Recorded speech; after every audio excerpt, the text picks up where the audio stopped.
IDS 홀딩스 1조 원의 피해를 생기게 한 것은 누굽니까? 검찰이죠. 맞습니다. 또 김성훈이가 구치소에서 범죄 수익 은닉하도록 도와준 것도 검찰이죠. 네.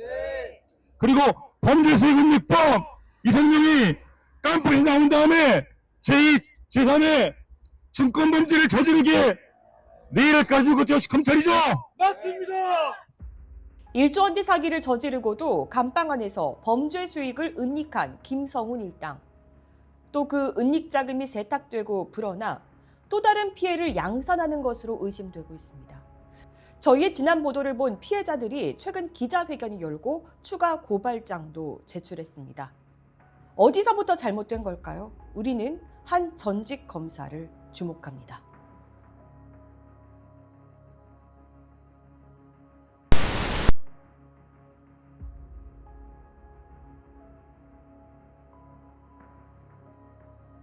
맨날 비전이 뭐냐고 물어보잖아요. 맞죠? 예. 우리 회사 비전은 여러분들을 다 부자로 만들어드리는 게 비전이에요.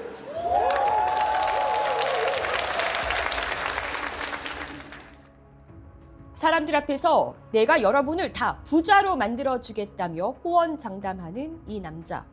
이 사람이 바로 IDS 홀딩스 대표였던 김성훈입니다.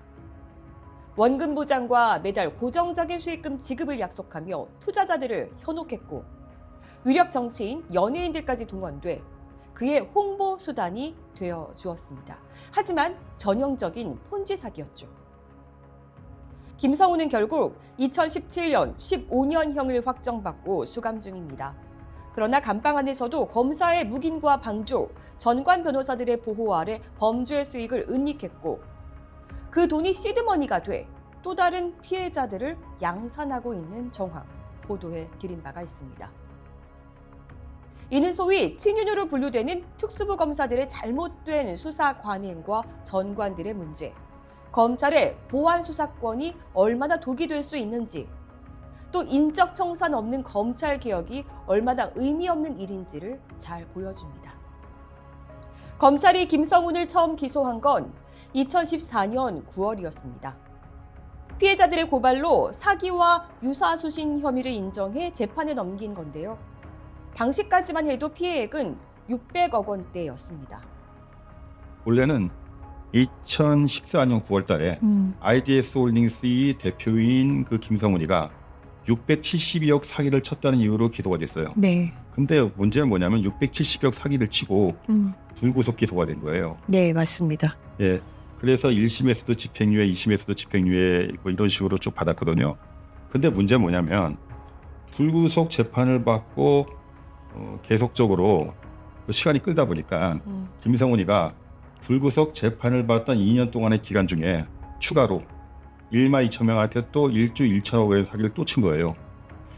집행유예를 받은 김성훈은 어떻게 했을까요? 오히려 건재함을 과시하며 해외까지 사업을 확장했습니다. 베트남, 일본, 홍콩, 아시아를 어우르는 그런 어느 정도의 네트워크는 구성이 됐습니다. 그러나 알고 보니 후발로 들어오는 피해자들의 돈을 이전에 발생한 피해자들에게 돌려주는 돌려막기 수법을 했던 것이었고 결과적으로 600억 원대 피해액은 재판이 진행되는 중에 1조 2천억 원 규모로 불어났습니다. 당시 김성훈의 변호사로 나선 건 조성재 변호사.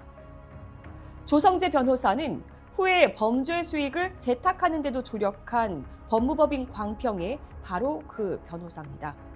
그는 경대소 새누리당 의원 보좌관 출신으로 박근혜 대통령 대선 캠프에서 법조 담당 보좌관을 거친 인물이었습니다. 당시로서는 유력 정치인의 측근이 변호를 맡고 그의 주장을 그대로 받아들인 법원의 불구속 결정이 피해를 키운 셈인 거죠. 김성훈을 바로 구속만 했어도 피해는 불어나지 않았을 텐데 라는 아쉬움이 남죠. 결국 김성훈은 2016년 9월 구속됐고 2017년 징역 15년형을 확정받습니다. 피해액이 1조 1,600억 원대까지 증가했지만 김성훈이 징역 15년형을 선고받았으니 뒤늦게나마 정의가 실현된 걸까요?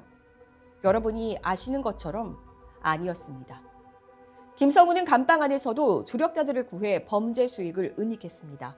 그의 조력자들은 사건을 제보한다는 명분 하에 검사실로 빈번하게 출정을 나가 외부 음식을 먹고 사람을 자유롭게 만나는 등의 편의 제공을 받던 브로커 죄수들과 검사 김영일입니다.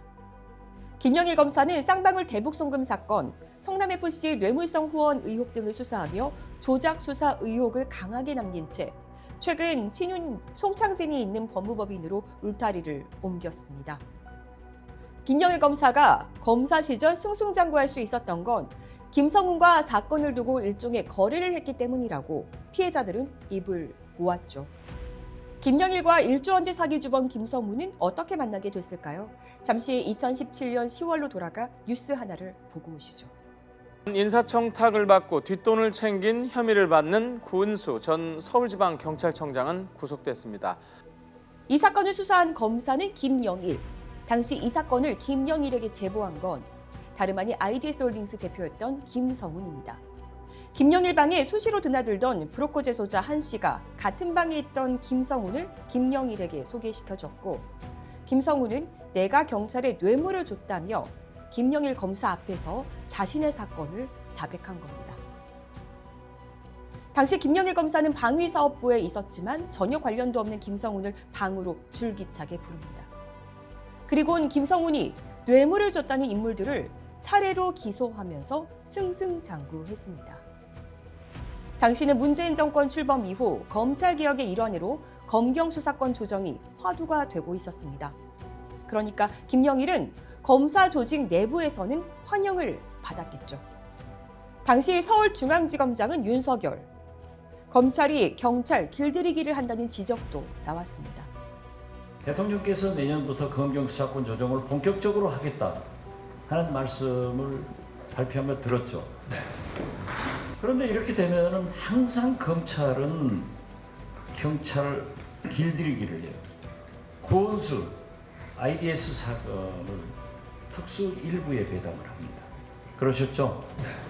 경찰 길들이기 아니냐? 우리는 구은수 청장 구속 전 김성훈이 면회를 온 가족들에게 했던 녹취록과 경찰 수사 보고서 등을 입수했습니다. 2017년 9월 15일 김성훈은 면회를 온 자신의 부인 안모 씨에게 이렇게 말했습니다. 나 또 특수부에서 조사받는 거 있어서 당분간 여기 서울구치소에 있을 거야. 김성훈이 말한 조사는 김영일 검사 방에 출정을 나가 사건을 제보하는 일을 뜻하는 것으로 풀이됩니다. 김성훈은 2017년 10월 14일 면회에 온 안모 씨와 김모 씨에게 또 이렇게 발언합니다. 얼마 전 뉴스 나온 거 다 뻥으로 나왔어. 그게 경찰관한테 인사청탁한 건데 내가 무슨 수사해달라고 청탁했다고 막 소설을 써놨더라고. 내가 볼 땐 검사님이 막 그렇게 써낸 것 같아. 그렇게 안 하기로 해놓고. 이게 뭐냐면 검찰하고 경찰하고 싸우잖아. 검찰이 어떻게든 수사권을 안 주려고 경찰 막 흠집 내게 하는 것 같아. 경찰이 수사를 한 적도 없어. 그런데 내가 무슨 경찰 수사를 무마하려고 그렇게 했대. 내가 윤땡호 승진시켜주려고 청탁 한 번 했어. 어제도 나갔다 왔어. 9시 다 돼서 왔어. 한두 번 더 알 것 같고 재판으로 부르겠지. 내가 진술한 게 있으니까 내가 증언을 해야 효력이 발휘되니까 부를 거고. 그러면 시간이 흘러가니까. 여기서 언급되는 윤땡우는 김성훈과 친분 관계를 갖고 있던 경찰입니다. 김성훈은 자신의 인맥을 통해 구은수 당시 서울지방경찰청장에게 청탁하는 방식으로 윤 씨를 경위로 특진시켰고 후에 경위로 특진된 윤 씨는 IDS홀딩스 사무실이 위치한 여의도 등을 관할하는 영등포경찰서 지능범죄 수사팀으로 전보돼 김성훈의 뒤를 봐주는 대가로 금품을 수수했습니다. 중요한 건 김성훈도 당시 김영일 검사가 검찰의 수사권 사수를 위한 수단으로 자신의 사건을 활용하고 있다고 인식하고 있었다는 겁니다. 김성훈은 사흘 후인 2017년 10월 17일 다시 면회를 온 부인 안모 씨에게 이렇게 발언했습니다. 월요일 밤 12시 넘어서 왔어. 조사받으러 일요일도 조사받았고 어제도 조사받았고 일을 해야지 소환받아서. 내가 조사받는 검사실에서는 나를 나쁘게 생각 안 해. 나한테 유리한 일이라고 보고 있어. 나중에 얘기해줄게. 최선을 다하고 있어. 17년은 말도 안 돼. 검사님도 말도 안 된다고 해. 1조 원이 넘는 피해액을 발생시키고 이 사건으로 누군가는 목숨을 끊고 또 가정이 파탄나고 인생이 침몰했는데 김성훈이 과한 대가를 치르고 있다? 김성훈의 말은 사실일까요? 김성훈이 과장했거나 부풀린 얘기라 하더라도 피해자들이 들으면 피가 거꾸로 솟을 얘기입니다. 2017년 10월 18일 IDS홀딩스 감사였던 예모 씨가 김성훈을 접견 가자 본인이 김영일 검사의 출정 요구도 거부했다고 말하는 김성훈입니다. 검사와 죄수, 갑을 관계가 바뀐 듯한 느낌마저 드는데요. 들어보시죠. 출정 불렀는데 내가 거부했어. 아픈 것도 있고 나하고 약속 안 지켜진 것도 있고 짜증 확. 나 지금 몰랐어. 나 신문 보고 알았다니까. 이런 식으로 뒤통수 치면 안 되거든. 나는 관련 없는데. 알잖아, 팩트가 뭔지. 기사는 70%는 소설이고 그냥 단순하게 인사청탁한 건데 무슨 말도 안 되게. 경찰은 우리 회사 단 한 번도 수사한 적이 없어. 근데 뭔 수사를 무마한다고 청탁을 해. 나 이제 재판 나가. 또 그러니까 김영일 당시 검사로부터 경찰이 뇌물 받은 부분만 부각시키고 IDS홀딩스와 연관된 건 묵인하겠다는 약속을 받았다는 얘기로 풀이되죠. 김성훈은 끊임없이 김영일이 약속을 지키지 않았다며 볼멘소리를 했습니다. 그러면서도 면회를 온 감사 예모 씨에게 구치소가 편하다는 말까지 합니다. 언제는 나가고 싶어 안달이었는데 이제는 나가기 싫어서 여기 있는 게 제일 편해. 구치소가 가장 편하다? 일반적인 재소자들은 할 수 없는 말일 테죠. 김영일 검사로부터 편의 제공을 받고 있기 때문으로 풀이됩니다. 김성훈은 2017년 10월 30일 예모 씨와 이모 씨가 다시 접견을 오자 내가 좀 이따 나가는데 계장님한테 한번 전화해봐. 너 와도 되냐고 물어봐. 내가 오늘 몇 군데 저기 할 데가 있거든. 와도 되냐고 물어보고 된다고 하면 가 있을게. 그러니까 김성훈이 예모 씨와 김영일 방에서 만나자는 약속을 잡고 있는 겁니다. 계속 보시죠. 그리고 좀 있어봐. 이것저것 좀 많이 하고 있다. 다 잘 되고 있어. 이게 좀 필요해서 나가야 될 것 같아. 나가서 좀 해야 할 것 같아. 판사 새끼들이 또라이 새끼들이야. 현직 부장검사가 욕하더라. 웬만하면 욕 안 하는 양반인데 이 양반이 일요일에 부르더니 우리 조용히 맛있는 거나 먹자. 사건 내용이 엄청 사기도 아닌데 이렇게 하냐고 뭐라 하더라고. 내가 방법을 만들어 보고 있어. 또 이렇게 잘 만들어 볼 테니까 기다리고 있어. 이 당시는 김성훈이 브로커 재소자 한 씨를 통해 감형을 기대했다 무산된 후 또 다른 브로커 재소자 이성용을 통해 형 집행정지로 나갈 꿈을 꾸기 시작한 때였습니다. 방법을 만들어 보고 있다. 이 역시 형 집행정지로 나갈 방법을 만들어 보고 있다는 뜻으로 풀이되죠. 또 여기서 판사를 욕했다는 부장검사, 김영일 검사를 말하는 거겠죠. 김성훈의 진술을 토대로 한 경찰 수사보고서에는 이 같은 대목도 눈에 띕니다. 서울지방경찰청 수사보고 2020년 9월 15일 김성훈의 진술. 가. 출정 관련 진술. 김영일 검사의 사무실이 2017년 8월 하반기 정기 인사 때 서울중앙지검 별관 408호실에서 서울중앙지검 1502호로 변경되었고 갑자기 김영일 검사가 비정기 인사로 특수일부로 전보되면서 김영일 사무실이 서울중앙지검 1003호로 변경되었음. 서울중앙지검 특수일부 사무실은 1003호부터 1006호까지 총 4개 방이 연결되어 있음. 김영일의 보직과 방 호수 변경, 또 방 구조까지 줄줄 외우고 있는 김성훈인 것만 봐도 그가 얼마나 김영일 검사와 가깝게 지내는지를 알 수 있습니다. 이렇게 김성훈으로부터 제보를 받는 대가로 편의 제공을 해준 김영일 검사. 김성훈으로부터 뇌물을 받은 혐의로 윤경위는 물론 구은수 경찰청장까지 기소했습니다. 윤경위는 구속 기소돼 2018년 2월 징역 5년, 또 벌금 8천만 원과 수징금 6,390만 원을 선고받았고 그해 9월 대법원에서 형이 확정됐습니다. 또 구은수 당시 청장은 김성훈 사건 배당에 압력을 행사한 혐의로 2019년 1월 징역 10개월에 집행유예 2년, 유죄를 확정받습니다. 뇌물수수 혐의는 무죄를 선고받았죠.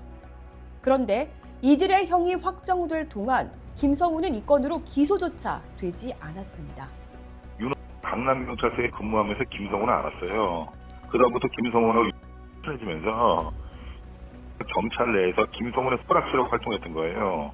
그렇죠. 그래서 정보도 제공해주면서 뇌물도 받게 된 거죠. 김성훈이가 그 윤원이한테 뭐 6천만 원의 뇌물을 줬어요. 그래서 윤원은 결국은 뭐 징역 5년을 받았어요. 네. 징역 5년 받은 게 뇌물도 있지만 뭐냐면 그 비밀 누설 수사 그 예단 기밀을 갖다 김성훈한테 제공했거든요. 2017년 그때 10월 달에 그 윤 구속이 돼요. 네네. 그때 윤 갖다 기소하면서 김성훈은 기소를 안 한 거예요. 나중에 이제 우리 그 아이디어 홀딩스 피해자들이 그거 알았을 거 아니에요. 네. 그래서 아이디어 홀딩스 피해자들이 김성훈을 별도로 뇌물 공유로 고발한 거예요. 네네. 그렇기 때문에 그 김성훈이 기소된 거지. 만약에 피해자들이 안 나섰으면 그것도 완전히 묻히는 사건이에요. 네. 그것도 우리가 언제 고발했냐면 2020년 4월 22일 날 그때 아이디어 홀딩스 피해자들이 경찰에다 서울경찰청에다가 네. 김성훈을 뇌물 공유로 고발을 해요. 네. 그래서 거의 뭐 1년이 지난 다음에 기소가 된 거예요, 그것도. 김성훈이 뇌물 공여 건으로 기소된 건 뇌물을 받은 사람이 기소된 지로부터 4년이 흐른 뒤인 2021년 8월. 그러니까 김영일이 아닌 다른 검사에 의해서였습니다. 실제로 김성훈은 김영일 검사가 대검으로 간 2019년 이후로 본인의 뇌물 공여 사건을 크게 우려하는 모습을 보였습니다. 경찰이 확보한 2020년 2월 29일부터 5월 9일 사이 김성훈이 이성용에게 보낸 편지 내용입니다. 2020년 2월 29일 김성훈이 이성용에게 보낸 편지. 피진장인이 김영일 부장이고 저는 참고인이랍니다. 어제 대검 감찰부에서 제 친구 예땡덕을 소환해서 조사하고 있는 중이란 소식을 들었어요. 지난 인사해 보니까 법무부 감찰과의 장영수 검사가 발령받았는데 그 검사가 제 사건 주인 검사였어요. 김영일 부부장에게 대들기도 했던 검사지요. 아무래도 김 부장을 버리는 분위기인 듯하네요. 이러면 별 수 없이 저도 뇌물공여 기소할 수밖에 없겠죠. 참 고민스럽네요. 어찌 진술을 해야 할지. 그때 특수 1부장이 불기소 결정했을 건데 김 부장이 걱정이네요. 그러니까 김영일 검사가 죄수들과 사건 거래를 한 것 때문에 대검에서 감찰을 받게 되자 김성훈은 뇌물 공여건으로 추가 기소가 되겠구나 낙담을 한 겁니다. 김성훈은 2020년 3월 7일에도 이성용에게 편지를 보내 자신이 조사받을 당시 어떻게 답변했는지를 알려주고 또 자신의 뇌물 공여 사건을 더는 무마하기 힘들 것 같다며 하소연합니다. 중앙지검 감찰부의 담당 계장이 이번에 예땡덕 조사합니다. 이 친구가 제 사건 특수 2부에서 수사할 때 선임 계장으로 직접 저를 조사했던 압수수색도 직접 나왔던 계장입니다. 당시 법무부 감찰과에 있습니다. 우연이 아니라면 심히 걱정스러운 일입니다. 김성훈은 4월 25일에도 이성용에게 편지를 보내 김영일 검사와 연락을 취해줄 것을 요청합니다. 뭘 맡겨놓은 사람처럼 말입니다. 결국 우려했던 일이 벌어졌습니다. 피해자 단체 연합이 고발했습니다. 이철은 법인 돈 3억여 원을 횡령한 혐의로, 저는 유땡우 경위에게 뇌물을 공여한 혐의로요. 진술을 어떻게 해야 할지 고민입니다. 사실대로 검찰이 협조하면 기소를 면해주기로 했다고 진술하면 그 자체가 문제가 될 소지가 있을 것 같고, 그렇다고 그냥 자백한 것처럼 해버리면 무조건 기소가 될 수밖에 없을 텐데, 만약 기소가 이루어지고 실형이 선고가 되면 그때도 제가 이렇게 평정심을 유지할 수 있을지는 모르겠어요. 자포자기로 검찰 행태를 전부 까발리려고 할지도 모르지요. 일단 형님께서 김 부장하고 연락하신다니까 제가 경찰청에 고발당한 내용을 알려주세요. 연락이 여의치 않으시면 빨리 말씀해 주시고요. 제가 직접 연락하게요. 김성훈은 2020년 5월 9일에는 이성용에게 편지를 보내 김선규 전관 변호사를 언급합니다. 김선규 측을 통해 김영일과 상의를 해달라. 후회 막심하네요. 김성규 변호사에게는 새끼 변호사 통해 상황을 전달해달라고 했습니다. 김 부장에게 전달하고 상의해달라고요. 김 부장한테 연락 오면 연락해주세요. 당시는 김성규 변호사가 공수처 부장검사로 임명되기 훨씬 전이었는데요.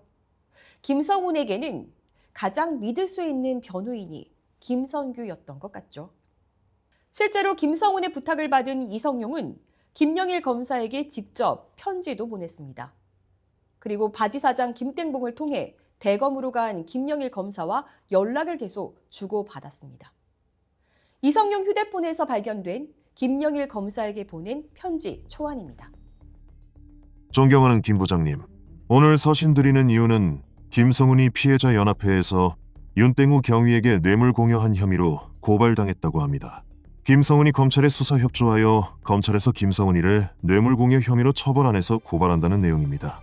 김성훈이는 부장님도 알다시피 김성훈이가 검찰에 수사 협조를 한 사건인데 부장님도 안 계셔서. 이성용이 이 편지를 보낸 후 그의 집사 김땡봉은 이성용을 면회와 김영일 검사와 직접 통화를 했다고 알려줍니다. 오늘 오후에 김 부장님 통화했습니다. 회장님 말씀과 안부 전하고 영전 축하드린다고 인사했습니다.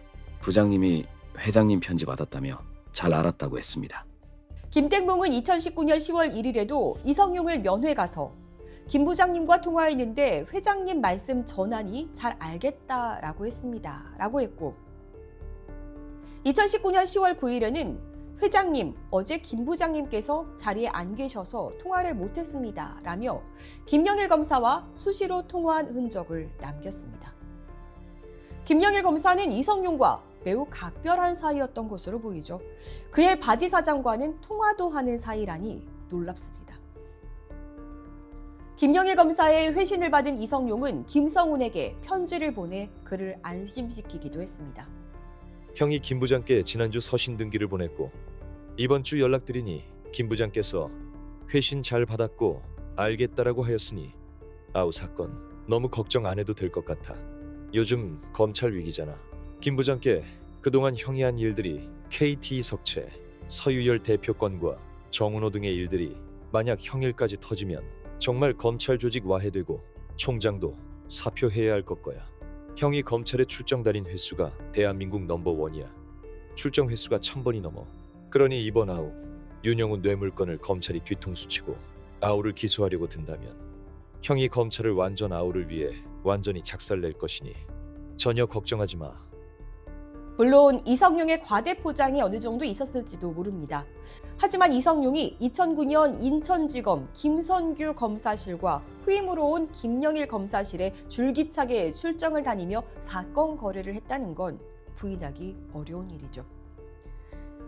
이성용은 편지에서 자신이 김성훈을 위해 이렇게까지 하는 이유는 김성훈이 자신이 가장 힘들 때 손을 잡아주었기 때문이라고 적기도 했습니다. 이성용이 현재 벌이고 있는 사업들의 자금 출처가 김성훈의 범죄 수익금일 개연성을 높여주는 대목입니다. 김성훈은 결국 경찰에게 뇌물을 준 혐의로 2021년 징역 6개월이 추가됐는데요. 더 큰 문제는 김영일 검사가 검사실을 죄수들의 안전가옥으로 만들어준 탓에 김성훈의 범죄 수익금은 안전하게 은닉될 수 있었다는 겁니다. 또 그 과정에서 추가 피해도 발생했고 말입니다.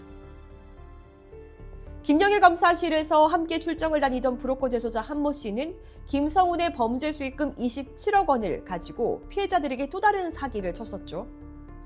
또 피해자들은 그의 누나 통장으로 김성훈의 범죄 수익금 28억 원이 추가로 흘러갔다며 재차 고발을 해서 1심에서 징역 4년을 선고받고 현재 항소심이 진행 중입니다.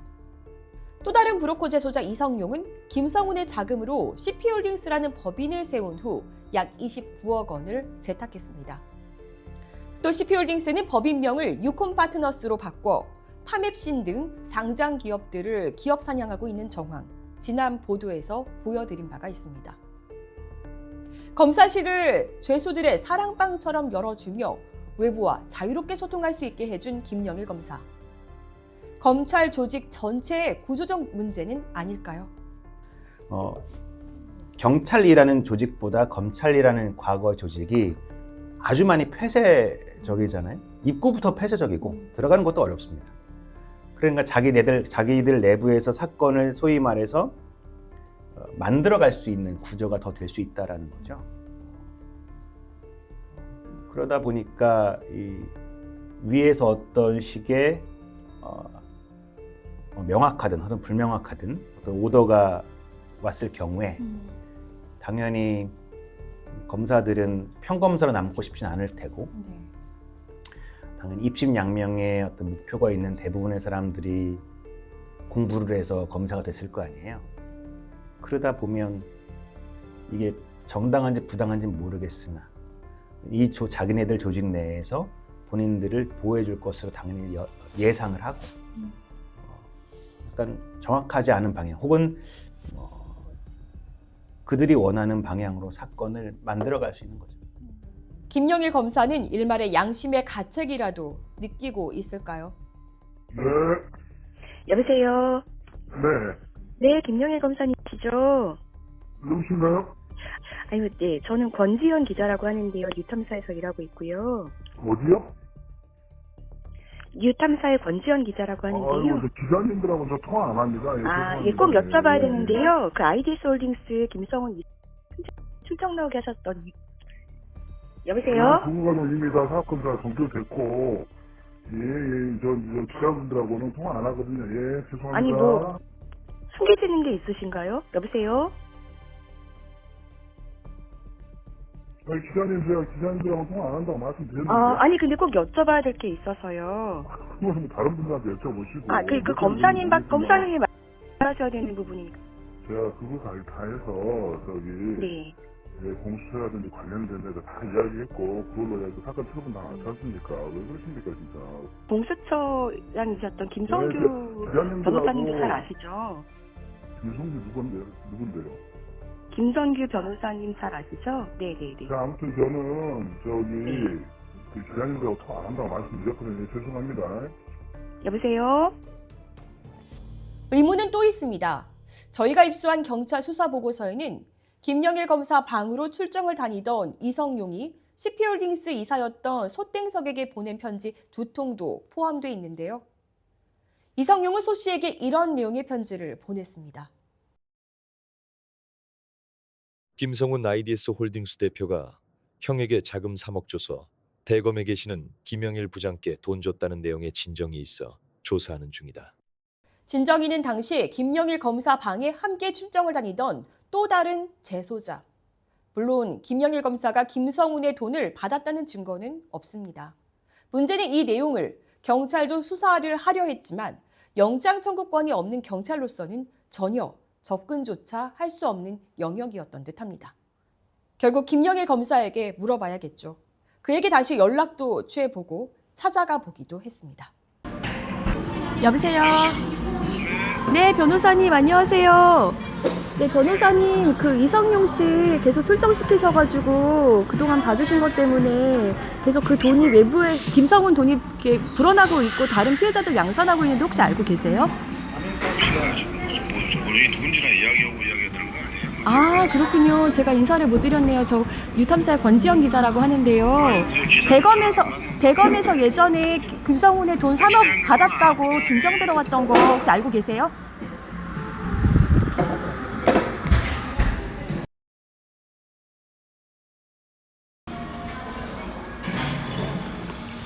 연결이 되지 않아 삐 소리 후 소리샘으로 연결되며 통화료가 부과됩니다. 법무법인 인월로 찾아가면 그를 만날 수 있을까요?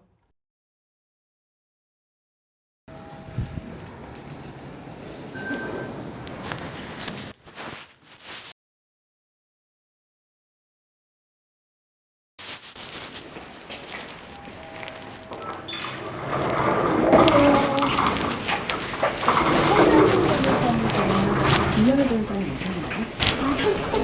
지금 안 되죠. 그때지였는데 김영일 대표님은 여기 말고 서초동에 계세요. 서초동에 계세요. 네. 혹시 지인분 아니요. 저 뉴탐사의 권지현 기자. 네네네. 혹시 송장진 변호사님께 좀 메모 좀 남겨주실 수 있을까요? 네네. 제가 지금 영화하기 좀 소진 데서 없어서 적어드릴게요. 네.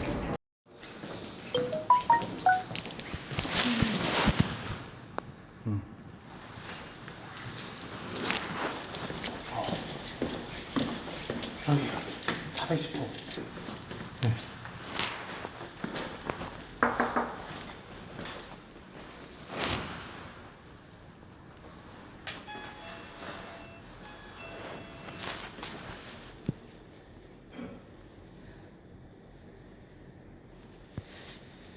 안녕하세요. 김영희 변호사님 맞나요? 유탐사의 권지현 기자라고 합니다. 나가세요. 네, 안에 계신 거 알고 있어서. 안에 안 계세요. 안 계세요? 네. 몇 가지 좀 여쭤볼 게 있는데 좀. 몰라요. 어떻게 되시는 분일까요? 아니, 내용을 들어보지도 않고. 질문을 제대로 안 듣고 자꾸 전화를 하세요. 나가셨다니까요. 언제 나가셨는데요? 내가 그까지 얘기를 해야 돼요. 그럼 질문지를 여기다 좀 남겨놓은 아니, 거예요? 여기다 붙이고 가시든 가세요. 아니 이게 밀지 마세요. 너무 아프잖아요. 아니 뭐 그 쫄리는 게 있으실까요? 뭔가 당당하지 않으시니까 이렇게 질문조차 못 받으시는 거 아닐까요? 여기서 해도요. 저 직원이에요, 여기.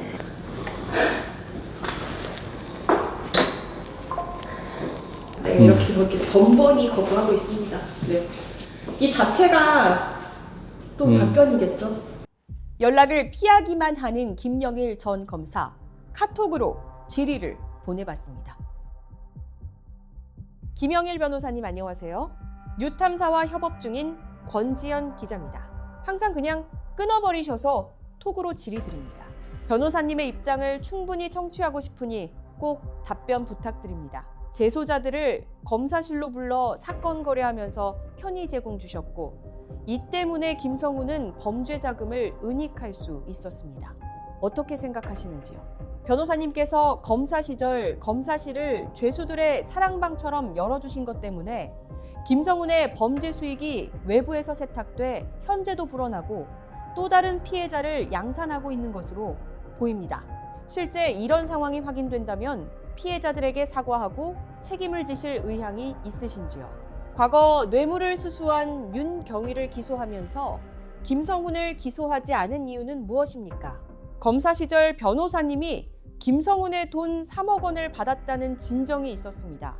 대검에 진정을 낸 사람은 검사님이 출정을 요청해 검사실로 불렀던 재소자 중 한 명인 것으로 확인되는데요.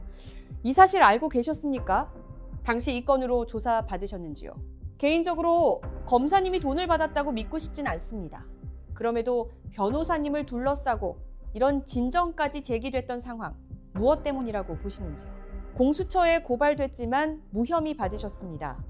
김선규 혹은 송창진 변호사님께서 변호사님을 보호하기 위해 외압을 행사했을 가능성 없다고 보시는지요? 무혐의, 떳떳한 결과라 생각하시는지요? 내일 오후 6시까지 답변 부탁드립니다. 권지현 기자, 드림. 김영일 검사는 읽고도 역시 답이 없습니다. 차단을 했는지 카톡 사진도 사라졌습니다. 김영일, 그가 검사로 재직하는 동안 받은 징계는 법무부로부터 받은 견책이 전부입니다. 피해자들은 김영일 검사를 2021년 6월 공수처에도 고발했습니다. 그러나 공수처는 사건을 질질 끌다 공소시효를 일주일 남긴 시점인 2025년 6월 불기소 처분했죠. 김성훈의 범죄 수익 은닉죄 변론을 맡았던 다전의 대표 변호사 김선규, 공수처 부장검사였고 또 김영일이 검사 옷을 벗고 간 곳이 공교롭게도 송창진 전 공수처 부장검사가 소속돼 있던 법무법인 인월입니다. 물론 김영일 당시 검사의 불기소 처분은 두 사람이 공수처를 나온 후에 이루어졌지만 피해자들은 모두 한통속이라고 느낄 법한 지점입니다. 김영일 전 검사님 그 인원으로 갔잖아요, 최근에. 변호사님께서 혹시 좀 이렇게 데려오신 건가요? 저하고 관계없습니다. 그 공수처에서 그 김영일 전 검사님 검사 시절에, 여보세요? 네, 불기소 처분한 거 아무래도 이제 공수처에 계셨던 뭐 송찬진 변호사님이나 김성규 변호사님 이런 분들의 좀 압력 행사가 있었지 않나라고 피해자들 분께서 많이 생각을 하시거든요. 그거는 현재 그 이재성 차장님하고 네. 다 그때 그거 했어야 하는 겁니다. 그러면 이제 그 인월로 오실 때도 김영일 검사의 당시에 어떤 문제라든지 이런 것도 좀 살펴보신 거예요? 아니요, 저는 김영일 검사하고 개인적으로 뭐 아는 사이도 아니었고. 네. 어떻게 저기 인월로 가게 된 거예요, 그러면? 김주석 대표하고 뭐 인연이 있는가? 그럴 겁니다. 왜냐하면 제가 공수처에 있는 동안은 저는 인월에서 완전 손 뺐고, 네. 김주석 대표가 인월을 이끌어왔기 때문에. 예. 예, 거기하고 인연을 본 것 같은데. 네, 서초동 그 분점 쪽에 분점을 아예 내신 거더라고요. 근데 그래도 본사에도 그 김영일 검사님 같이 대표 변호사로 이렇게 뭐 돼 있는데 간판에는 다 있고 오지도 않고 뭐 예. 저는 한 본 적도 없는. 아무래도 지금 검찰 개혁 문제가 이제 또 화두잖아요. 변호사님 보실 때는 이런 과거에 그 김영일 검사님의 어떤 문제 제기, 뭐 뉴스타파에서도 보도했었고 여러 언론들이 했었는데요. 그 좀 어떻게 보세요? 뭐 제가 전 별로 관심 없어서 모르겠습니다. 관심을 좀 가져주시면 좋겠는데 그 재소자들을 검찰실로 불러서 편의 제공해주고 사실 그 안에서 그렇게 했기 때문에 범죄 수익 은닉이 일어났고 그 수익금 김성훈의 자금이 지금도 외부에서 불어나고 다른 피해자들이 양산하고 있는 것들을 저희가 지금 확인하고 있거든요. 예, 저는 그 사건 자체 내용을 잘 모르고. 그 언론에서 그렇게 크게 터졌는데 잘 모르세요? 언론을 뭐 그렇게 잘 챙겨보지 않습니다. 아이고 그러시구나. 이날 같은 경우는 그래도 송창진 변호사님이 가장 대표하시는 거 아니에요? 실질적으로는 김주석 대표가 대표입니다. 그러면 김주석 변호사님께서 결정을 하신 거겠군요. 그래서 모르겠네. 그 내부 사정은 정확하게. 예. 저 김주석도 얼굴 못 본 지 한 달 넘었는데. 법무법인 인월 자체가 대부분 전관들로 구성돼 있기도 하고 언급된 김주석 변호사 역시 특수부 검사 출신입니다. 송창진 변호사에게 계속 질의를 해봤습니다. 그 김영일 그 검사님 당시에 공수처에서 그 조사 받으실 때 그때 이제 그래도 송창진 변호사님께서도 공수처에 계셨거든요. 한창 조사 진행 중일 때. 저는 전혀 모르겠는데요.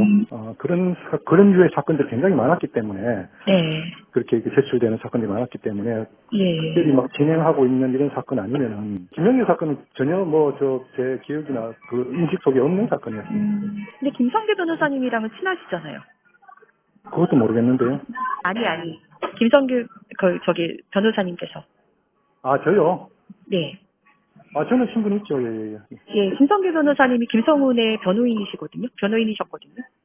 그 김영일 검사님 방에서 사실 그 김성훈의 범죄자금 은닉 모의가 재소자들끼리 일어났다고 해서 언론에 계속해서 보도됐던 건이고요. 자전이 2018년부터 추정하기로는 최소 2018년부터 김성훈 변호를 했거든요. 친분이 있다고 해서 무슨 사건을 어떻게 하고 있는지는 모르고 사건 하고 있는 게 뭐 서로 수십 건인데 같이 한다거나 같이 공동 변호인으로 돼 있다거나 이거 아니면은 아무리 뭐 친분이 있다고 해서 누가 나는 이런 사건 한다 이렇게 서로 얘기하고 그러지 않습니다. 그는 물수처 비판을 받은 공수처에 대해 어떻게 평가할까요? 또 검찰 개혁에 대해서는요? 그러면 그 변호사님 그래도 공수처에 몸담고 계셨던 분으로서 공수처가 지금까지 처분한 그런 내용들 좀 어떻게 좀 평가하실까요? 전체적으로. 잘 모르겠습니다. 그럼 지금 검찰개혁 그 화두가 되고 있고 어떤 인적쇄신이라든지 검사들에게 보안 수사권을 주지 말아야 된다는 얘기들이 나오는데 여기에 대해서는 우리 변호사님께서는 어떻게 생각하시는지 의견 좀 듣고 싶습니다. 특별한 의견 없습니다. 저는 그냥 뭐 이제 흘러가는 대로 그 절차대로 흘러가는 대로 흘러가는 거죠. 그래도 검찰 조직인 공수처에 이렇게 몸담고 계셨던 분인데. 저는 이제 검사하는데 그만둔 지도 검찰청에 나온 지도 10년 넘었고 뭐 크게 뭐 거기에 대해서 뭐 그게 없습니다. 관심 없고. 10년 넘었는데 무슨 정관이에요? 보통 정관은 뭐 1, 2년. 10년 넘으면 일반 변호사들보다 못한대요. 그래도 그 검사 출신 공수처 부장검사 출신이라는 걸로 다른 변호사님들보다는 확실히 우리 변호사님들에게 상담 받으려면 많은 수임료를 지불해야 되더라고요. 한 6개월째 사건 하나도 없는데 왜냐하면 새로 나온 사람들 많잖아요. 네. 그래도 검찰 개혁에 대한 생각 하나 좀 말씀해 주실 수 없을까요? 아무 생각이 없는데요. 송창진 변호사 말대로라도 현재 검찰에 영향을 미칠 만한 따끈한 전관이 바로 김영일입니다. 김성훈에 환수되지 않고 또 단죄된 적 없는 범죄 수익금이 김성훈이 수감된 중에도 세탁돼 다른 피해자를 양산하고 있다면 그 책임을 김영일 전 검사는 무겁게 느껴야 할 겁니다. 검찰 내부에도 훌륭한 검사가 많다? 그렇다면 아무 일 없다는 듯 전관 변호사로 옷을 갈아입은 김영일 검사에 대해 또 이를 용인한 검찰 조직에 대해 검찰 내부에서는 아무런 비판도 또 목소리도 나오지 않는 걸까요? 인적 쇄신 없는 검찰 개혁이 무의미한 이유입니다.